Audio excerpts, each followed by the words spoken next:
പ്രിയപ്പെട്ട മക്കളെ, 10ാം ക്ലാസ്സിലെ ഒന്നാമത്തെ പാഠം ഫിഖ്ഹിലെ ഒന്നാമത്തെ പാഠത്തിൻ്റെ ഖുറാസയാണ് നമ്മൾ നോക്കുന്നത് കേട്ടോ. സിൻ വാർജിഹ് തൂക്കി നോക്കി മുൻഗണന നൽകുക. നസിലു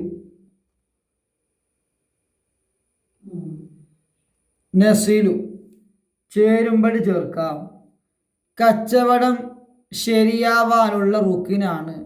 വിൽക്കുന്നവനുള്ള നിബന്ധനയാണ്. ഖുർആൻ വാങ്ങുന്നവനുള്ള നിബന്ധനയാണ്. വിൽപ്പന വസ്തുവിനുള്ള നിബന്ധനയാണ്.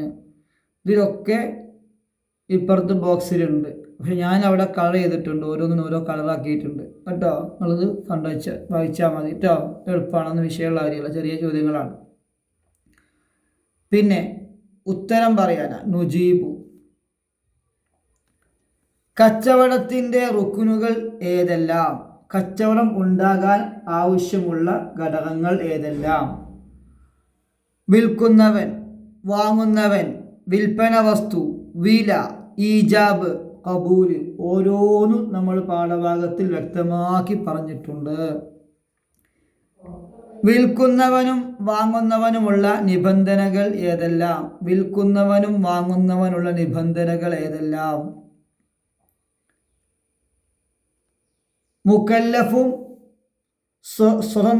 സ്വതന്ത്രമായി തിരഞ്ഞെടുക്കാൻ കഴിവുള്ളവൻ, അതാ ഇഖ്തിയാർ. അതുപോലെ ഖുർആൻ വാങ്ങുന്നവൻ മുസ്ലിമായിരിക്കണം. മുക്കല്ലഫും സ്വതന്ത്രമായി തിരഞ്ഞെടുക്കാൻ കഴിവുള്ളവനുമാവുക. ഖുർആൻ വാങ്ങുന്ന ആൾ മുസ്ലിം ആവുക. ഇനി 3, വിൽപ്പന വസ്തുവിലുള്ള നിബന്ധനകൾ ഏതെല്ലാം?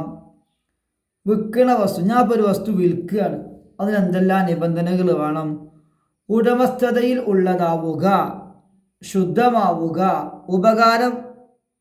ഉപകാരപ്രദമാവുക, ഏൽപ്പിച്ചു കൊടുക്കാൻ കഴിയുന്നതാവുക, കാണാൻ പറ്റുന്ന വസ്തുവാണെങ്കിൽ കാണുക, അല്ലാത്ത വസ്തുവിൻ്റെ അളവും ഗുണവും വ്യക്തമായി അറിയുക. അടുത്തത്, വിൽക്കാനോ വാങ്ങാനോ പാടില്ലാത്ത 7 വസ്തുക്കൾ ഏതെല്ലാം? ഇതൊന്നും ലഞ്ഞുണ്ട്, നമുക്ക് പറഞ്ഞു വേണം പറയാം. നായ, മദ്യം, മയക്കുമരുന്ന്, നജസ് വീണ എണ്ണ, മ്യൂസിക് ഉപകരണങ്ങൾ, വഴിയില്ലാത്ത ഭൂമി, വിശാലമായ കുളത്തിലെ മത്സ്യം. 5, കച്ചവടം റദ്ദാക്കാം ആർക്ക്, എപ്പോൾ? റദ്ദ് പറഞ്ഞാൽ ദുർബലപ്പെടുത്താൻ. ഞാൻ ഈ കച്ചവടം പിന്മാറിയിട്ടുണ്ട് എന്ന് പറഞ്ഞ് കച്ചവടം ഒഴിവാകാം ആർക്ക്, എപ്പോൾ? വിറ്റയാളും വാങ്ങിയയാളും ഇടപാട് നടന്ന സ്ഥലത്ത് നിന്ന് പിരിഞ്ഞു പോയിട്ടില്ലെങ്കിൽ ഓരോരുത്തർക്കും കച്ചവടം ഉറപ്പിക്കുവാനും ദുർബലമാക്കുവാനുമുള്ള അവകാശമുണ്ട്. കച്ചവടം നടത്തിയ സ്ഥലത്ത് നിന്ന് പോവാൻ പാടില്ല. ഇവിടുന്ന് ഒരു ഭൂമി കച്ചവടം നടന്നിട്ടുണ്ട്, 2 ആളും പിന്നെ ചായയും കുടിച്ച് വർത്താനം കുത്തനെ കുത്തിരിക്കുകയാണ്. ഉച്ചവരെ ഇവിടെ ഉണ്ട്. എന്നാൽ അവർക്ക് എന്ത് ചെയ്യുക?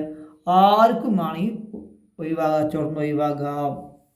പിന്നെ അള്ളാഹു കരുണ ചെയ്യട്ടെ എന്ന് നബി സല്ലല്ലാഹു അലൈഹി വസല്ലമ പ്രാർത്ഥിച്ചു.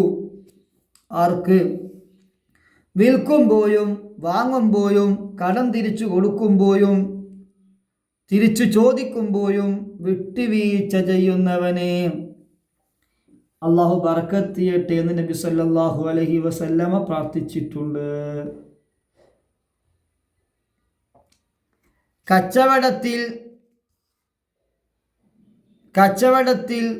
സ്വതക്ക കൂട്ടി ചേർക്കണം നബി സല്ലല്ലാഹു അലൈഹി വസല്ലം കൽപ്പിച്ചു. കാരണം കച്ചവടം ചെയ്യുമ്പോൾ സ്വതക്കയും കൂടി കൂട്ടി കൊടുക്കണം. എന്തേ കാരണം? പിശാചും തിന്മയും കച്ചവടത്തിൽ കൂടുന്നത് തടയാൻ. സത്യസന്ധരായ കച്ചവടക്കാരെ കുറിച്ച് നബി സല്ലല്ലാഹു അലൈഹി വസല്ലം എന്തു പറഞ്ഞു? അവർ സ്വർഗത്തിൽ നബിമാരോടൊപ്പം സിദ്ദീഖുകളോടൊപ്പവും ശുഹദാക്കളോടും കൂടെയാണ്. അവർ സ്വർഗത്തിൽ നബിമാരോടും സിദ്ദീഖീങ്ങളോടും ശുഹദാക്കളോടും കൂടെയാണ്.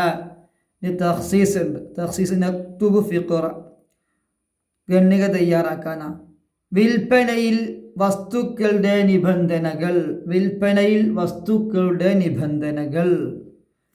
വിൽപ്പനക്ക് വെക്കുന്ന വസ്തുവിനും അതിൻ്റെ വിലക്കും ചില നിബന്ധനകളുണ്ട്.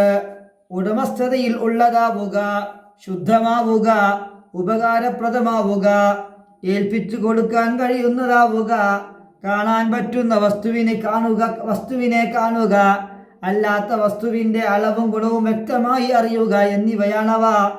അതിനാൽ നായ, മദ്യം, മയക്കുമരുന്ന്, നജസ് വീണ എണ്ണ, മ്യൂസിക് ഉപകരണങ്ങൾ, വഴിയില്ലാത്ത ഭൂമി, വിശാലമായ കുളത്തിൽ കഴിയുന്ന മത്സ്യം തുടങ്ങിയ വസ്തുക്കൾ വിൽക്കാൻ പാടില്ല. അടുത്തത് ഉർവത്തുൽ ബാരിഖി റളിയല്ലാഹു അൻഹുവിൻ്റെ കച്ചവടം. നമ്മുടെ പുസ്തകത്തിൽ പറഞ്ഞ തന്നെ നബി സല്ലല്ലാഹു അലൈഹി വസല്ലം അദ്ദേഹത്തിന് ഒരു ദീനാർ നൽകി. അതുകൊണ്ട് ഒരു ആടിനെ വാങ്ങാൻ ആവശ്യപ്പെട്ടു. അദ്ദേഹം ആ ദീനാറ് കൊണ്ട് 2 ആടിനെ വാങ്ങി. അവയിൽ ഒന്നിനെ ഒരു ദീനാറിന് വിറ്റു. പിന്നീട് അദ്ദേഹം ഒരു ആടും ഒരു ദീനാറും കൊണ്ട് നബി സല്ലല്ലാഹു അലൈഹി വസല്ലം അടുക്കൽ തിരിച്ചെത്തി. നബി സല്ലല്ലാഹു അലൈഹി വസല്ലം അദ്ദേഹത്തിൻ്റെ കച്ചവടത്തിൽ ബറക്കത്തിന് വേണ്ടി പ്രാർത്ഥിച്ചു. അതിനുശേഷം അദ്ദേഹത്തിൻ്റെ കച്ചവടങ്ങളിലെല്ലാം വലിയ ബറക്കത്ത് ലഭിച്ചിരുന്നു. മണ്ണ് വാങ്ങിയാൽ പോലും അദ്ദേഹത്തിന് അതിൽ ലാഭം ലഭിച്ചിരുന്നു.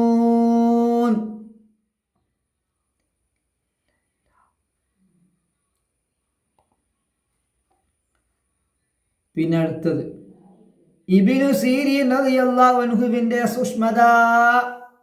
ഒരിക്കൽ അദ്ദേഹം ഒരു ജൂതനിൽ നിന്ന് 40,000 ദിർഹമിന് എണ്ണ വാങ്ങി. ആ എണ്ണയിൽ ഒരു ചത്ത എലിയെ കണ്ടു.